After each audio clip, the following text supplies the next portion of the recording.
You know, I mean, actually, you know, this started when I first went to work for the offshore company, but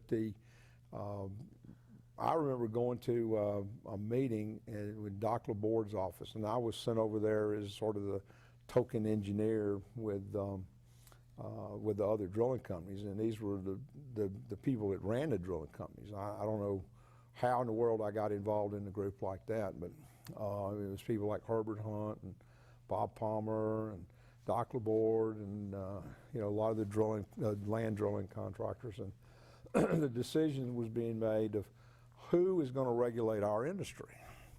Of course, you had some of these big old gruff guys, you know, nobody, screw the government, to hell with it, full speed ahead, let's don't do it. And Doc took a much more calculated approach to life, and he said, well, essentially the industry had two choices. It could either be OSHA, which was regulating the land business, and they would go offshore, or it could be the U.S. Coast Guard.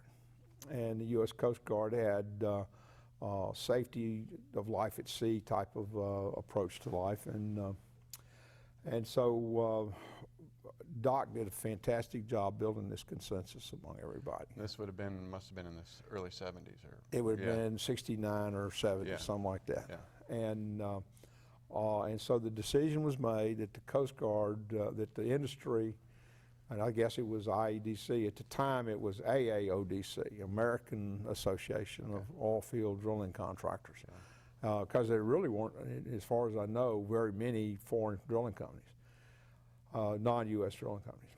So anyway, that was one of the single best decisions that the offshore industry ever made. I mean, to take the Coast Guard, and you'll see how my mind thinks. I mean, when I think of Hoyt's story and this boat turning over and big is better, I remember that I used to teach a course for the University of Texas Petroleum Extension called Offshore Operations, and part of that course was about stability. Well, if you're a civil engineer working in the oil field, stability to you just means not rocking. Well, stability to the Coast Guard meant not turning over, and so I learned about you know righting moment arms and how to design structures, naval architecture. You know, there are some wonderful naval architecture schools in the country, but we didn't have a lot of naval architects in the offshore business until you know mid 70s or later, and. So anyway, it was a great marriage. I mean, I think that the decision to use the U.S. Coast Guard as an official safety governing regulatory agency was a fantastic decision. And today, I think they have proven that they did a great job. One of the great things is how the offshore business kind of got siloed. I mean, when I came into the business, I was looking at Gulf of Mexico. Offshore company had mostly jackups, hydraulic jackups, the old DeLong system. Mm-hmm. They had some turret moored drill ships, which they really didn't use the turret much for, and this was pre-semi time. But I mean, the Moho project had shown the efficacy of a semi-design. Well, the Blue Water, Shell's Blue Water one. Well, I'm talking about the offshore company owning one. Okay. And so, I mean, they were definitely coming into the industry.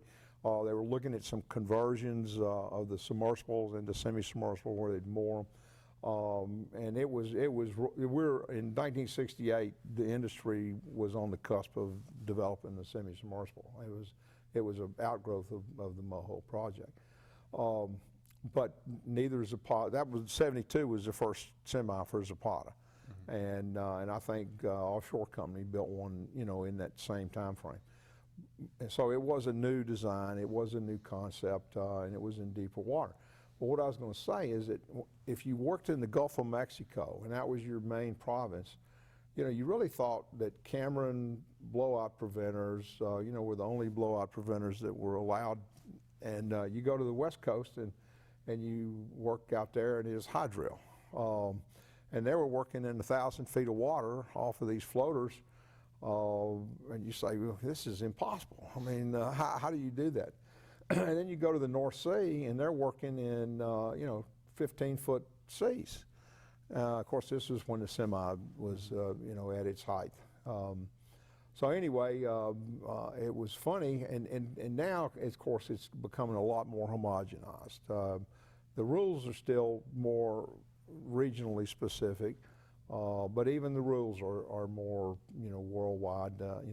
ABS, DNV, Lloyd's Register, all of the classification societies are moving closer to homogenized rules.